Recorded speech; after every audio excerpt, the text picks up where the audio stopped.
जब आप कम्युनिकेट करते हैं ना अपने बच्चों से, तो बेतुकी बातें नहीं करनी चाहिए। स्कूल में मज़ा आया था, इसका क्या जवाब हो सकता है? क्या जवाब हो सकता है इसका? ठीक है। लंच किया था, इसका क्या जवाब हो सकता है? ठीक है। टेस्ट हो गया था, इन चीज़ों का क्या जवाब होगा ना, राइट? अच्छा, ऐसा नहीं कि बच्चे कम्युनिकेट नहीं करते। आप कभी उनको अपने एज ग्रुप या अपने दोस्तों के साथ कम्युनिकेट करते देखे ना, वो आपके साथ नहीं कम्युनिकेट करना चाह रहे, क्योंकि आप अंकल आंटियों वाली बातें कर रहे हैं उनके साथ। आप उनके साथ वो बातें करें जिसको वो एंजॉय नहीं करेंगे। उन्हें पता है कि हाँ, जिस तरह पुलिस नहीं पूछ रही होती, इन्वेस्टिगेट कर रही होती है कि हाँ जी क्या हुआ था, ये हुआ था कि नहीं, उसे पता है कि मेरा जुमला जो भी होगा ना, आंसर होगा, उसका कोई कॉन्सिक्वेंस है इसका।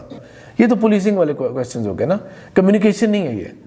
तो इसलिए आपने उनसे क्वेश्चंस वो पूछने हैं जिसके अंदर ना वो जवाब देना चाहे। व्हाई नॉट कि आप क्वेश्चन ये पूछने की बजाय ना, फलाना फ्रेंड आया था कि नहीं आया था आज, उसके बारे में पूछे, या कोई और ऐसा सवाल पूछेंगे, इसका आंसर कोई डांट डपट से नहीं होगा।